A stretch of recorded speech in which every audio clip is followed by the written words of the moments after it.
Hello and welcome to the Durham Talents channel. My name is Jesse Durham. I help people live and leave a lasting legacy through the infinite banking concept. I was recently on Capitalize Your Life, the podcast hosted by Glenn Yaney. Glenn is a friend and an authorized infinite banking practitioner. He invited me onto the show. I'm glad we were able to connect there, and I'm going to share that conversation with you today. Welcome to Capitalizing Your Life, the podcast that shows you how to take control of your money, build lasting wealth, and create financial freedom using the infinite banking concept. If you're ready to make your cash flow work for you instead of someone else, you're in the right place. Here's your host, Glenn Yaney. Today, my guest is Jesse Durham, host of the Durham Talents podcast. Welcome, Jesse. Hey, buddy. Good to be here with you. Yeah, I'm excited to have you on. I've been seeing you. My algorithm has been feeding me Jesse Durham, which is a good thing for you. You've been doing your job with your content. If you could, just tell us a little bit about yourself. Yeah, my name's Jesse Durham. I'm from North Carolina, born and raised in the same small town where I've done kind of everything from work at the high school. It's such a small town with our two traffic lights, right? That there's only one high school. So I've taught at the high school. I've worked at the sheriff's office. Me and my wife, we raise our 4 children there. We go to church there and we do business there. So that's where I'm from. That's my background. Married my high school sweetheart. We've been married 18 years now. Like I said, 4 children. But my infinite banking journey started in 2015, where while I was teaching, I had a friend call me up to give me an invite to a live webinar, seminar talk about money. And he used the words becoming your own banker. And that intrigued me. It just happened to catch me at an open-minded time of life. 2015 for me, Glenn, was what I call my Renaissance year. I had launched my first business. I had had my second son born. It was just a lot of life things were happening, and I was at an open-minded time of life. So thankfully, I got that phone call, and thankfully I said, oh, yeah, I am actually willing to sit down on an evening or a weekend or what, like in my, extra time to be able to listen to somebody talk about money. And that's when I saw a live presentation about the infinite banking concept. That's when I was introduced, to the book. I was encouraged, hey, you've seen this presentation now. Think about what you might want to do, how you might want to do it. Go get in that book. And like I say, it was my Renaissance year for me, man. So let me pause right there. You might have a question. I don't know. So how long would you say from the time you actually were introduced to infinite banking to actually moving forward with a policy? I think that's such an interesting question. I've thought about this not until probably the last few years, Glenn, to where a lot of people I know say they started infinite banking when they actually got their policy. And I understand that. I understand the concept of having skin in the game. But Yep. with infinite banking being a mindset, for me, I still say, 2015 is when I began to implement the infinite banking concept because I changed up here. I learned something new, saw something that I couldn't unsee, and I just started to think differently, behave differently. And even before I got a policy, I still started doing things, right? Like changing 401k contributions, deciding to change our cash flows, having conversations with my wife about budgeting, lots of different things. I had whole life insurance then. So at that point in time, my second son was born. But from the time that my first son was born, Glenn, I don't even remember what struck me, but I was like, I need to have insurance and I need to have my own. I'd already had other careers, worked other places. Yep. And if you had insurance there, you lost it, right? So I actually saw the value of privately owned insurance. Went to the box store, talked to the box store agent. They talked about whole life. I liked it. I wanted something permanent, right? They talked about cash value. And I even liked the idea, because I got 20 pay policies. I even liked the idea of having a trajectory of, okay, I'll do this for 20 years. It's going to have this cash value. It's going to have this death benefit. I'm going to own this my whole life. I love it. Got one on me, got one on my wife, got one on that first baby boy, right? So actually had those. None of those things had changed, right? When I saw infinite banking, when I read Yeah. I'm like, still love whole life, still want some for everybody, still want that guaranteed death benefit, still want cash value. I changed my mind about how long I wanted to pay premiums. I'm like, I want to pay premiums for the rest of my life. Yeah. But I just began to do other things even before I actually got a policy that was specifically designed and engineered for infinite banking. For me, I still say 2015, right? But there was a trajectory of we're doing all this kind of stuff to include having a yard sale. I mean, I just got pretty fanatical about change and doing things differently, right? But 2016 would have been when I got my first policy. And to date, we have 8. So really, I like that process of when you said you decided to stop contributing to your 401k. That also happened for me as well. So you said when you were practicing the infinite banking concept without the policy, what would you say is that description? Like, what does that look like? It was everything that I said. Yeah. We did do everything from have a yard sale, change the 401k contributions, close out Yeah. my wife's 401k, my 401k, Yeah. paid the penalties, paid the taxes, all that stuff, right? But it was also having budgeting conversations, just becoming more aware altogether about money and cash flow and legacy and things altogether, right? So it was me reading this book. It was me getting on the phone with people who had personally known R. Nelson Nash. It was me asking other folks that had turned me on to this concept. How are you using this in your life? It was me going to more presentations on the concept. Mm. It was me reading Nelson's second book, Building Your Warehouse of Wealth. It was me continuing to read his suggested readings in the back of his books. So it was a lot. I was voraciously trying to consume, everything that I could, really, so anything that I could, and there wasn't as much online back in 2015 for sure as there is now. Yeah.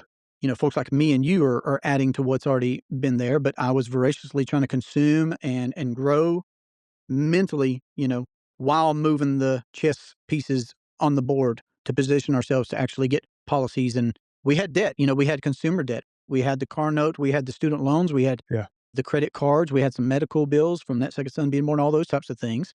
So we just started moving stuff while learning. Yeah. Definitely. So let's talk about really how things started changing in your life when you started implementing the infinite banking concept. Well, again, the idea of you can't unsee what you've seen, you can't unknow what you now have become, you know, apparent to you. Yep. But it doesn't happen overnight, man. I can even remember. So if I jumped ahead just a little bit, and I can't even tell you what the epiphany was now, Glenn, but I can remember we at least had our first two policies, man. Yep. We'd already paid off, a lot of debt. We'd already used our policies for some family banking in those first couple of years. We'd use our policies for at least one trip, one family trip that we went on, I know, to Alaska. So, but I can remember being on a walk and having some subsequent thought just finally sink in. But like, it's not just one thing, that there was a continuum of more is revealed, more is revealed. It actually makes me think of the Zig Ziglar quote where he says, well, go as far as you can see, because once you go there, you'll be able to see further, right? Yeah. And that's what my trajectory looks like when it came to vetting the infinite banking concept and then implementing the infinite banking concept. And hopefully that trend will continue. I think that it has over the past going on 11 years now, but I think that'll continue as well. Yeah. My favorite part about becoming your own banker, the title is really becoming, and we're just constantly learning, always something. I guess we're changing, but it's like compounding, like this whole uninterrupted compound interest that we talk about on the inside the policy. I believe that happens to us as people as well. Right. We're learning how, like, we change our thoughts. We change from no longer am I doing a 401k. Then it turns into maybe I should only be buying cash flowing assets, or for me personally. And then mine started to be where I'm buying mobile home parks, and I would dabble in other things. And then I learned that I need to be focused on one thing and be really good at it. And my favorite part about the infinite banking or becoming your own banker is when Nelson says, you'll probably be able to say it better than me, but we have two businesses. One is the banking business, or one is our business, personal business, and the other one is the banking business. Right. And we have to participate in both of them no matter what. It's just how we operate it is really the difference. Yeah. Are you aware in your role of the banking function in your life? Because if you're not aware, then, the ownership, the control, the profitability, somebody else Yeah. is behind the curtain. Somebody else is enjoying all of that, right? But when you can at least become aware, then it's just, how can I actually now start to reacquire that control for myself? And then therefore I'll be reacquiring the profitability, right? Yeah. And really flowing your capital through it just kind of gives you a sense of freedom. And it's like there's less stress in my life, and really gives you a lot of peace of mind as well. hmm I've been paying premiums this week. I've been making policy loans this week. That's just how we do things now. That's just Yeah. how we do things. That's our come from. That's our modus operandi. That's what we do. As a family, that's what we do. So if you're talking to somebody that's new to infinite banking, like, what is the best way to approach, I guess everybody's different, but like, what would you say the biggest hurdle to get people past that would help them open their minds to the infinite banking concept? I would love to say, Glenn, that I have the magic words, right? But my own experience leaves me with the perspective that when I was invited to see the infinite banking concept, I was already open. And I'll give you an example. I've said this before, and I say this, and it helps me stay real humble. Okay. So I'll give you an example. When my wife and I got married, we got all these gifts, right? Some you open there, some you'll open up later at the house, whatever. One thing got thrown in the closet for sure. Okay. It was a book on love languages or something. Okay. So that thing was rediscovered years, probably like 7 years later, Glenn, after my wife and I had been married.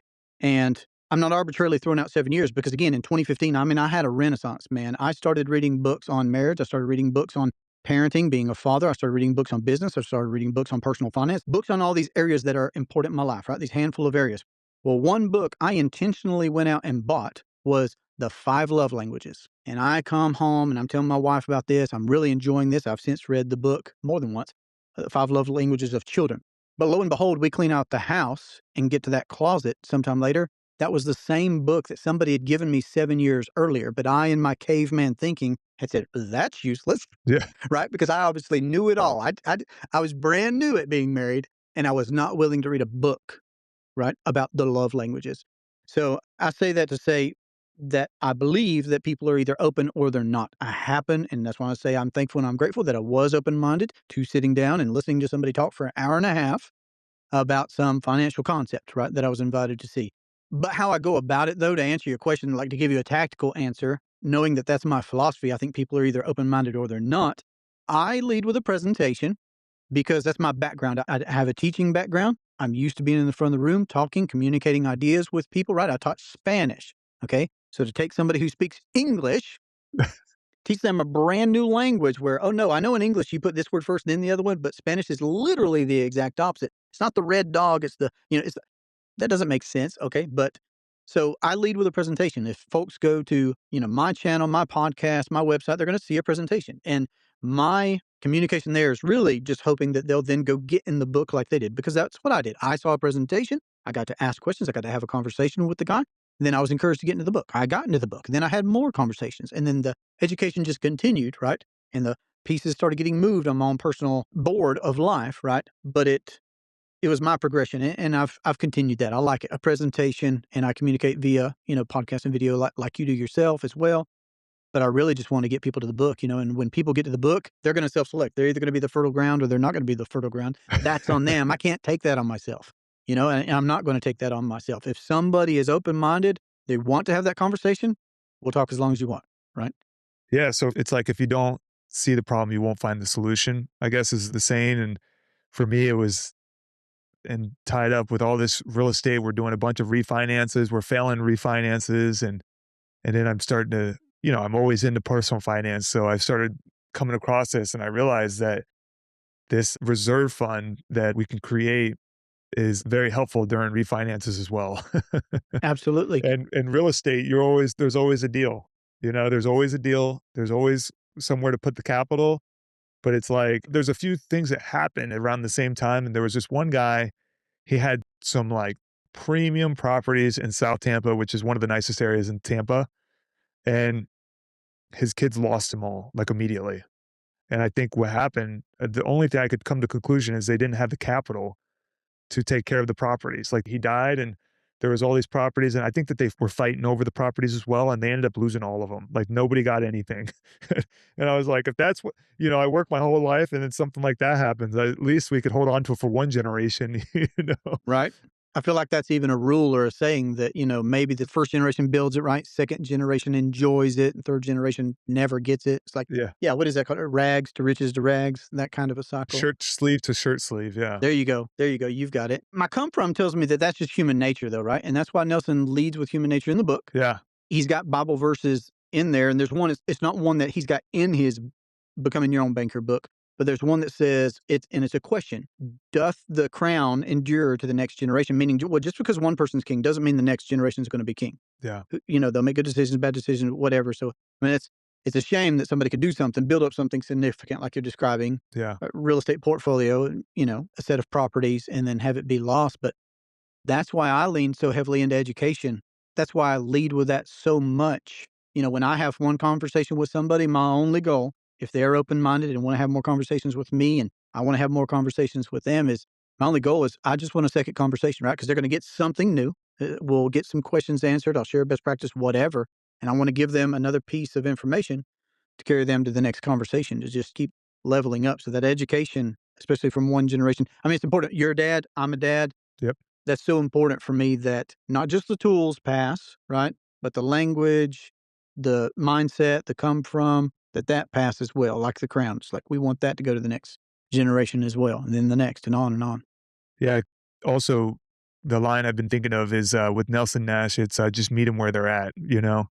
It's every person you talk to, it's like, I bring this book with me. I'm like, hey, this is becoming your own banker. And they're like, what? It's like changing their way of thinking and they need to come across in the next 30 minutes. They need to, be on board. But it just turns into, I think the best way that I've learned to talk about the infinite banking concept is figure out what's going on in their life and then just kind of try to help them with those problems, whether it's, they don't need to buy a policy.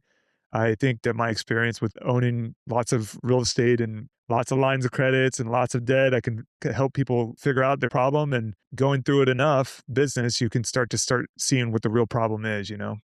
Hmm. I love asking people what their goals are. We're just freshly into 2026. I love asking folks, Exactly. what's the top one, two, three things on your financial radar? It's not me saying, hey, you should do this, you should do that. What's on your radar? You tell me. Awesome. Cool. If I could show you a way to do that thing or the other thing that you mentioned, and you have more control, you have more profitability on top of what you're already anticipating, would you be open to, paying 20 something dollars and going reading, not my book, it's not my book, this guy's book to learn about how to do that. And then I feel like they're self-selecting. It's like, okay, those are your goals. I don't mind showing you what I think is a great way to go about doing it, the best way. Are you willing, to pour into your own education, spend some time, spend some money? Yeah. Awesome. So, is there anything you have to say for the listeners? I know we've talked a lot about infinite banking. Is there any additional comments you'd like? Oh man, comments that I would like I to kind of bring up. put you on the spot for that Yeah. one. Yeah, I was definitely counting on you to structure all this, or just continue like we were talking before we hit record. We were having a good conversation. We were talking about velocity banking and infinite Sure. banking and Let's talk how about it. people how well, I mean, we can. I'm not saying we gotta go back to that. I just don't necessarily have anything burning in me right now. I mean, I tend to show up and have an organic conversation Sure. when there's somebody else there, right? A lot of my content on the channel is, I'm sharing best practices where maybe it did take me 4 years, 5 years, 2 years to learn something, to pick up on something. Because again, go back 10 years, there's not as much online information as there is now, let's say. And anytime that I could speed up somebody else's learning curve, I look to do that. And I do that in a pretty organized, outlined way on my channel, other than if I'm having a roundtable conversation or an interview conversation. But I can always talk about from my personal experience. So I guess, question back to your question, what types of questions would you no, tell me this. Give me a gauge again. When was it that you saw infinite banking? I actually saw it in 2012, but what I can tell you is that I don't know if it was really infinite banking or a properly structured whole life policy. I remember briefly that the policy broke even around year 12, which isn't the kind of policies that we're creating. And then I don't even think it was a mutual company, Okay. the one that I had found. And then so what had happened was I started finding velocity banking, and then velocity banking that was how I ran my cash for a long time, for probably 5 years. And I paid my house down to $500 a month. And I think when I realized that there's a problem with the velocity banking was when I had this line of credit on my house and I was running all my expenses through it, I had all this quote unquote, what they say is building liquidity inside your real estate. I sold the real estate and I had no more liquidity. I had no more operating system. So I didn't quite convert to infinite banking just then, but the longer I start to research it, I can kind of see that I've been like kind of like what you were saying with 2015. Like I was practicing some type of infinite banking without the properly structured whole life policy. and my cash flow started really increasing. Like I improved it within 30 days. I remember thinking I just increased my cash flow by $1,500. And it was from doing velocity banking. But the flaws of that is that you lose your capital eventually. You lose access to it if you're selling a property. So it's the third time that we're on the subject. So here we are, I guess, right? Like we started talking about velocity banking, then I asked a question, I you back still on love it. So, velocity banking in a little bit. well, that's one of the comments that sticks out in my mind. The first comment that I saw on my video on the roundtable series where we're talking about pros and cons, how they go together, how they're different, velocity banking and infinite banking. The first comment I think was, somebody saying, "Hey, thanks for just having this conversation." Because I got the commentator was I got to learn about infinite banking because of velocity banking. And that's a lot of people's trajectory. Mine is I had already implemented infinite banking for years before I ever even heard about velocity banking. Other folks, it's the exact opposite. Like you're saying, oh no, I learned about infinite banking because of velocity banking Yep. and the algorithm or this person or whatever. So however somebody gets to infinite banking, I'm just glad that they have the opportunity, right? I can see the merits of velocity banking in that people are just aware at a different level, at least now. They're just not, conforming hamster on a wheel to, yeah, 15 or 30-year mortgage and just, yeah, my credit cards and yeah, my this. Okay, so it's another level higher in my opinion because it takes more awareness to actively go out and do something different than what most people are doing. And does it have its mathematical advantages, right, to alleviate some cash flow? Yes, and that's a great short-term thing to do for oneself. But long range, meaning multiple generations, no, somebody's not inheriting a line of credit from a bank generations down the line, right? So, yeah, we can quickly, I think, move from the merits of an advanced mental awareness and alleviating some cash flow that used to go to somebody else. And now we can, have that and do other things with that, more advantageous things from that cash flow that we've alleviated by implementing velocity banking to having conversations about the collateral. The collateral in one is based on, well, what does the market say that it's worth? And then how much, what percentage of that is the bank willing to let you have and for how long and under what terms and conditions and, establishing or reestablishing those lines of credit like you're talking about. But the collateral with, the whole life insurance policy, well, that's a guaranteed one. And it's guaranteed to go one direction, which is up, right? And then the control of the repayment on any leverage that you've made against that collateral. Well, I control when to pay a policy loan back, how to pay that back, even if to pay that back. And that's completely different. Also, to add to your point, you're constantly asking for permission. Is you are still in velocity banking. The problem I had is like you're still losing access to capital the whole time. You're losing access to capital. And if you pay off that line of credit and say it's a $50,000 line of credit, you only have $50,000 of a line of credit. With infinite banking, with a properly structured whole life insurance policy, it's constantly growing. Your capital base is growing constantly. And that's the biggest difference is that you have access to it. It's not going away. You can sell other assets that you've invested in. And at the same time, you have consistent guaranteed access to a line of credit. Yeah. Two high level people come to my mind on what you were just describing. The first one, as I'm listening to you, I'm thinking of Warren Buffett. Warren Buffett's rule number one, right?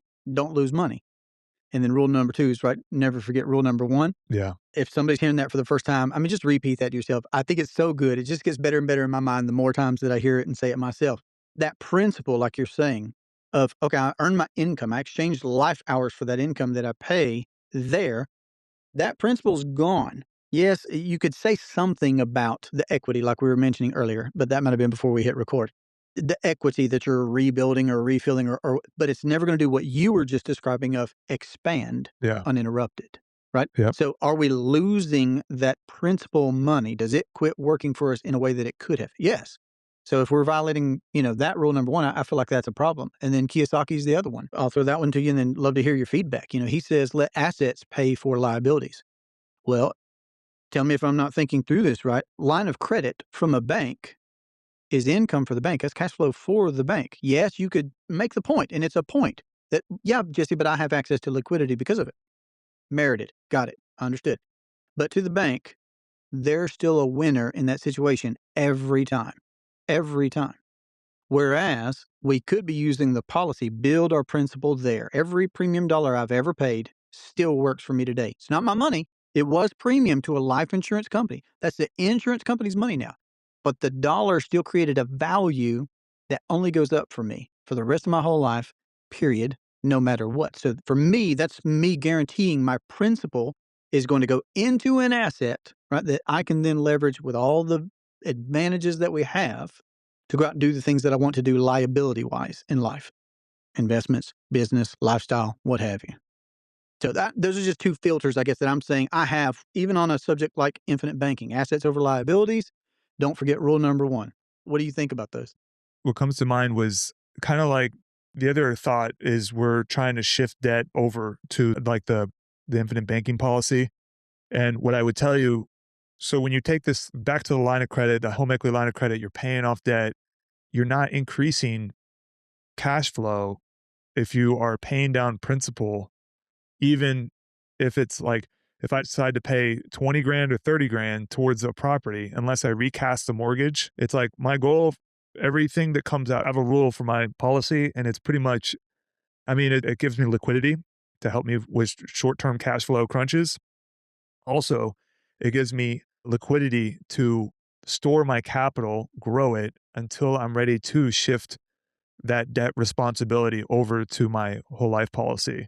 So if I'm going to pay off a house, I would, if I would, like had a $300,000 mortgage, I would roll all of my cash flow into my policy until I have $300,000. And then I can actually make the decision to pay off that loan. And then what that does is I stopped acting emotionally towards me putting $2,000 or $3,000 towards a loan that gives me no cash flow. If I put $2,000 or $3,000 into a loan, I'm not going to get any extra cash flow. It creates a leverage for the bank to be able to take back the property. But I would say if I have $300,000 in a IBC policy, I can now make that decision of if I put this $300,000 towards this loan, my new cash flow from that will be about $2,000 to $3,000. So we've now understood what the benefit of pulling from the policy and replacing the debt is. But if I'm constantly making myself illiquid without any extra cash flow, now we're creating, in my opinion, more risk. Because what we're trying to do is create a liquidity to be able to take more educated decisions, which, in my opinion, the interest rate that the insurance company charges creates discipline in my financial decisions. So if I'm paying a 5% interest rate to the line of credit, what that does is it creates a hurdle for me to understand that my money is worth more than 5%. So I have to figure out what my increase of interest I want to make over that 5% to make sense of at what point do I need to shift my money over to replace that debt. And that's the big thing that infinite banking concept has done for me is it makes me a more disciplined investor. It puts a value on my capital compared to having it in my bank account. My bank account, I pull the money out and I'm not holding myself accountable because it's just gone. You know, you put, as I'm storing my capital into an infinite banking policy, it creates the structure, the measurement of every dollar that comes in and out of my system. And now I actually have a more systematic way of looking at cash flowing investments. I can appreciate that. One of the things you're making me remember, one of the things that I did pick up on from the very first presentation on infinite banking that I saw was structure. Yep. So growing up, I did not have, businessmen, role models. Dad worked in a factory. Mom was a homemaker. The only things I really knew about money, Glenn, were work hard for it. Okay. Told to work hard. And we gave to our church, give charitably, which both those things are great. I think both those things are great. But, that's where it stopped. So when I saw infinite banking presented from the front of a room, I saw a lot of structure. So that's what I was appreciating from what you were saying. Infinite banking does that for me as well. I'll tell you what. So your listeners should know that I'm going to have you on my channel. You've been nice enough to say that, yeah, you'd come on and let me conduct an interview and me be able to share, you and your story with folks that listen on my channel. And I'm looking forward to that. After that, I think if you'll join me for a round table discussion, maybe you've given us a topic right there when talking about whether to pay off a mortgage or not, because that's a hot topic for a lot of people. So if you like that idea, I'm just putting it out there that, folks could maybe look forward to listening to us talk through that and getting some other perspectives on that as well and having that as a conversation. Should I? I'm just like, okay. So I'll leave it at that. Yeah. Exciting. Well, Okay, yeah, good. I love I'm glad you like the idea. I'll take no, your nod and your smile as yeah, Jesse, I'm down for it. So yeah, good. I totally nerd out on all this stuff. I'm all about it, and Good. Good. definitely it's been a great conversation. Where can people find you? So let me do that. I'm going to give you a couple things. You made me think of a couple things. And if we got a hard stop at the top of the hour, I'm good for that too. No problem. People can find me at durhamtalents.com. My name's Jesse Durham, durhamtalents.com. You can find me, podcasting, YouTube channel, all that good stuff. But when you were talking about, I think that's not talked about enough. When you were talking about having an emergency fund, having some reserve capital, that's actually one thing I wish that I would have adopted earlier in my own trajectory. Like when I saw infinite banking, I saw structure. I saw a way to leave legacy, right? And that's what I tell people now. It's like, listen, infinite banking is a way to live and leave a lasting legacy. Even though I knew we needed to get the student loans, the car note, the credit cards, all that off of us, and I leaned very aggressively into paying off debt, reacquiring that debt, okay, with a policy. I actually wished I would have run not maximum loans, but held some reserve capital, right? So because things do happen on that journey for everybody, obstacles and opportunities. That's how I speak about things now is listen, life is going to give us obstacles and opportunities. We're going to have highs that we didn't anticipate. We're probably going to have some lows we didn't anticipate. And even if somebody's leaning really full bore, full tilt in on something, whether it's acquiring more properties or whether it's paying off debt, I strongly, strongly encourage people to listen to what you said about I don't care how much it is. You pick your number, right? But have a war chest, have some reserve capital, have an emergency fund. And then when you can take it to the next level, like you were describing about, getting to where I could pay off a mortgage if I wanted to or not. Listen, I'm a big adopter of this.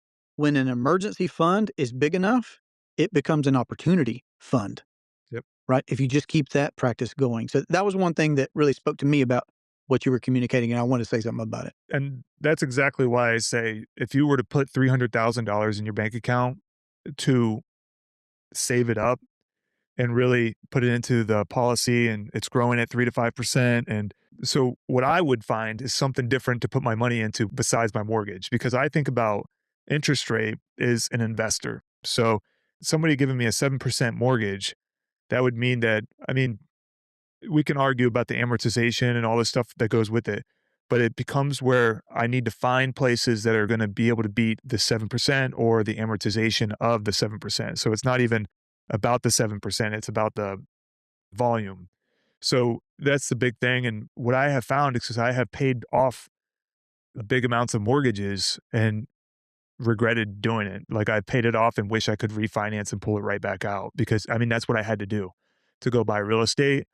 And I wasn't disciplined with my money either. So I could tell you that I was making $1,000 a month on that property after I paid off $90,000 on the mortgage. But what I found was I wasn't being disciplined with the capital because there's lots of expenses that come with it, and really what could that 90,000 do instead of paying down? I mean, the interest rate that I paid down on that mortgage, I believe was 3% mortgage. So like hindsight, you look at it and you're like, well, that wasn't the most effective way. It might've been the thing that made me financially independent at the same time, lowering my overhead to so low that I literally didn't have any expenses, very little. And I became financially independent at that point. But really what we're talking about is staying liquid, available for opportunities, and those opportunities will show up. And I believe the returns in investing in ourselves will outpace any other investment.